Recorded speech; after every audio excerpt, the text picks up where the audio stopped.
Sam, a guilty veteran, clutches his parole papers, spring sunlight warming his weathered face. Cheers surround him, but one old lie echoes. "Dad, I'm coming home." A falsehood once told to ease his father's passing. Now it's true, but the cost is the eternal silence of the man he loved most. Welcome to Thankful Tales. Together we make their courage live beyond memory. The year is 1996, in a cramped cell at Eltonville Rehabilitation Center, California. Sam Harlan, 45, sits on the edge of a bunk bed.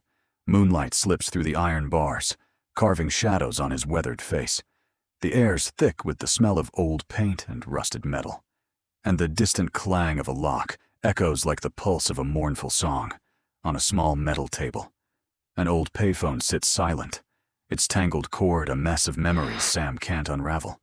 He lifts the receiver, fingers trembling as he dials. His father, Dr. Edward Harlan, lies in a hospital bed in Mill Creek, Idaho, his breath shallow, stolen by lung cancer. "Dad, I've got good news," Sam says, his voice steady despite the ache. "The parole board, they approved me. I'll be out soon." The lie slips out, light as a breeze through the prison yard, but heavy with truth. After 18 years behind bars for a murder in 1978, Sam's got no real hope of early release, but he wants his father, the man who's always held his emotions at arm's length, to leave this world with a smile. Silence stretches on the other end. Sam pictures his dad, silver hair, eyes like a frozen lake, one eyebrow raised. "Is that so?" Sam Edwards' voice rasps, brightening just a touch. I'm happy for you." Sam grips the receiver, the cold plastic biting his palm. Tears fall quietly. "Thanks, Dad," he whispers, knowing the word love won't come back. The call ends with Edwards' familiar "okay," sharp as a door closing in their old Mill Creek home, a place full of comfort, but starved of warmth. Sam stares out at the prison yard, where a frail sapling pushes through a crack in the concrete. Swaying under the moon, it's a flicker of hope, fragile as the lie he just told. The scene shifts, pulling Sam back to 1963 to a polished oak auditorium in Elton, Nebraska. He's 12, standing backstage at his high school, drowning in a too-tight navy suit, clutching sheet music. The air smells of wood polish and faint perfume, and the choir's voices rise like waves. Sam steps onto the stage, his eyes scanning the crowd. His sister Clara waves, her smile a beacon. But the seat beside her is empty. His father, a World War II captain turned doctor, is off with patients, missing Sam's first concert. Disappointment settles in, heavy as a stone sinking in a river.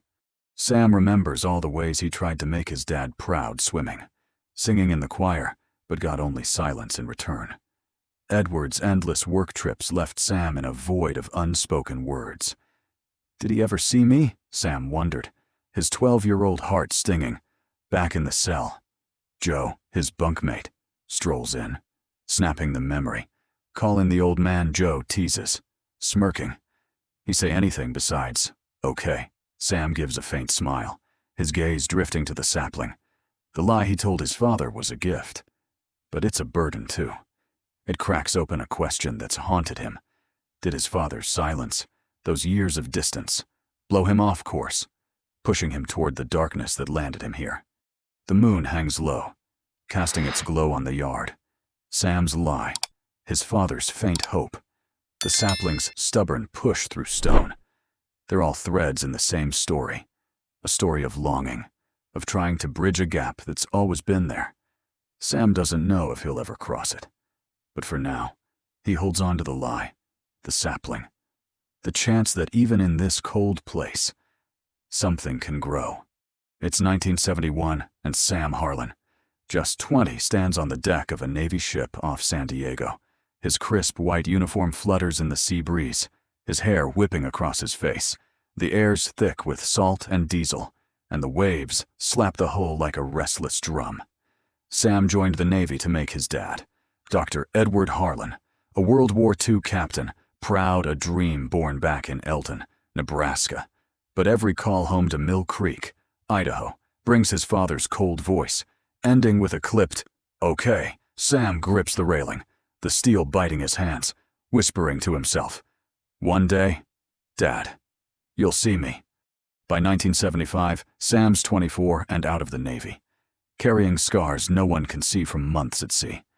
He lands in Oakland, California, not Mill Creek, where his dad and stepmom moved without a word.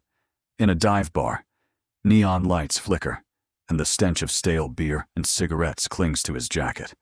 Sam starts down a dark path, petty theft. Scams like each act is a scream for his father's attention. His sister Clara calls, voice tight with worry. "Sam, what are you doing?" Sam forces a laugh. "Just finding my way." "Sis, but that way grows blacker every day." In 1978, the darkness swallows Sam whole. He's 27 in a wet Oakland alley, under a sputtering streetlight.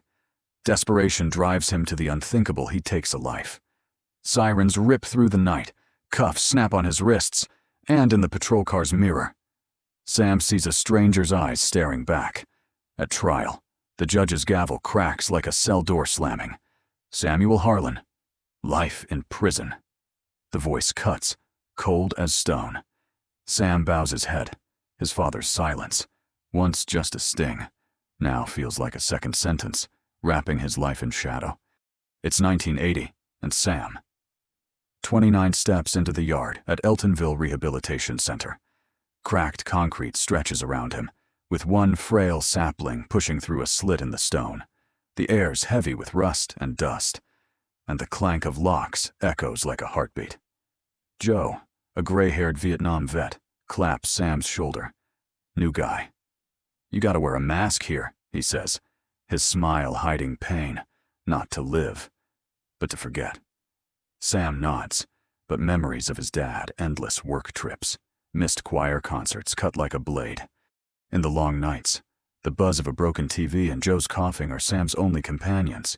He wonders, did Dad's silence push me here, or did I choose this road? One night, through the bars, Sam spots the sapling swaying in the wind, a tiny flame in the dark.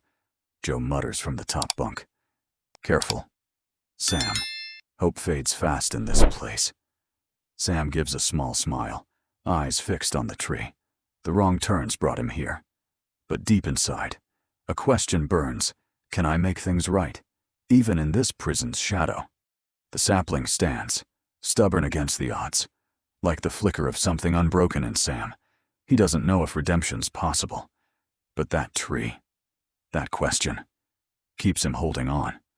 The nights are long, the bar's cold, but Sam's still here, still searching, still chasing a way to make sense of it all.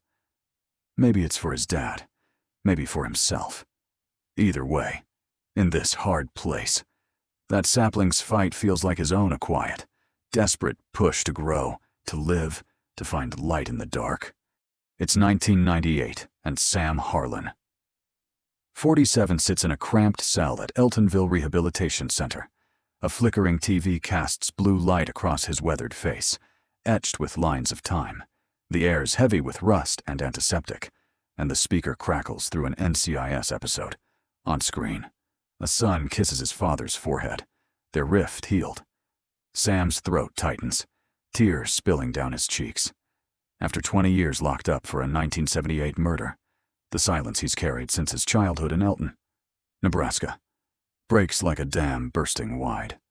Joe, his bunkmate, glances over from the top bunk. Killer's crying over a soap opera he teases, but his eyes are soft, like he's watching a wall crumble. Sam wipes his face, forcing a shaky smile. It reminds me of him. He thinks back to 1996 when he lied to his dad, Dr. Edward Harlan, claiming parole was granted, over the phone. Edward's frail voice lit up. "I'm happy for you." Sam had smiled, heart heavy, knowing his father passed soon after. Now, a chance at redemption comes, through a veterans program. Sam writes a parole letter, pouring out regret. He describes the distance from his dad, endless work trips, a silence that turned a Navy kid into a lost man. At the hearing, Sam stands before the board, his faded prison jumpsuit hanging loose, voice trembling. "I took a life. I want to make it right for their family. For me." Chairs creak. The board's eyes pierce. They deny parole. Sam bows his head, but Mr. Harris, a veteran on the panel, grips his hand. "Your story will live," Harris says. His gaze steady. He sends Sam's letter to a local paper, planting a seed of recognition. A week later, Clara, Sam's sister, visits under flickering fluorescent lights. "Sam, Dad spoke before he died," she chokes out. "He regretted not saying he loved you, not seeing you." Sam sobs. But this time, it's freedom. His father's silence becomes a bridge. Late but real. He looks at Clara, whispering, "Sis, I forgive him." The paper publishes Sam's story, and veterans from Mill Creek start writing, calling him their silent brother. That night, Sam lies on his bunk, moonlight streaming through the bars, painting the wall. Joe's cough echoes. But Sam hears only his own heartbeat, calm for the first time in 2 decades. He gazes out the window at the sapling in the prison yard, now taller, its green leaves dancing in the breeze. Parole didn't come. But Sam knows he's shattered his own silence, his letter, his father's regret. The notes from strangers, they're light in the dark. "I'm not lost anymore," he murmurs, feeling a sapling in his soul stretch tall, a flame of hope that won't die. The cell is cold, the bars unyielding. But Sam's found something. That tree outside, fighting through concrete, mirrors the fight in him. He's still here, still breathing, still reaching. The weight of his crime remains, but so does the chance to be more than his worst moment. Clara's words, Harris's faith, the veteran's letters they tell him he's seen. Finally, Sam closes his eyes.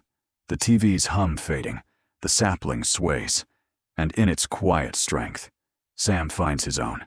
He's not free. Not yet. But in this moment, he's whole. Spring 1999, in the yard of Eltonville Rehabilitation Center. Sam Harlan, 48, stands beneath a sapling, now chest high, its green leaves swaying in the breeze. The air carries dust and metal, distant locks clanging like the final notes of an old song. Sam clutches a parole order, granted after 20 years for a 1978 murder, his 1998 letter. Raw with regret and tales of his father's distance. Unlocked this freedom. Gazing at the tree, Sam sees his journey from darkness to light. On the day of his release, Sam faces fellow inmates in the hall, sunlight streaming through windows, warming his weathered face. "Brothers," he starts, voice shaky but strong. "I once blamed my father's silence, his endless work trips, for my lost path. Serving our country. What did it give us broken homes? And I became a criminal. But today, I know we can break that silence, make amends, find ourselves." Joe, his cellmate, winks from the back, muttering, preaching like a pastor inmates clap, their eyes flickering with hope. Before leaving Eltonville, Sam pens a letter to his sister Clara. "Clara, Dad never said he loved me, but I forgive him. His silence led me to crime. But honesty brought me back." He recalls his father, Dr. Edward Harlan, World War II captain. Absent at his 1963 choir concert, distant during Navy years, serving leaves scars, Sam writes. But we can heal. Late 1999, a Mill Creek, Idaho, community hall. Clara reads Sam's letter to a crowd, voice breaking. "My brother asked, what does serving our country give when families fracture? Yet he found light and forgiveness."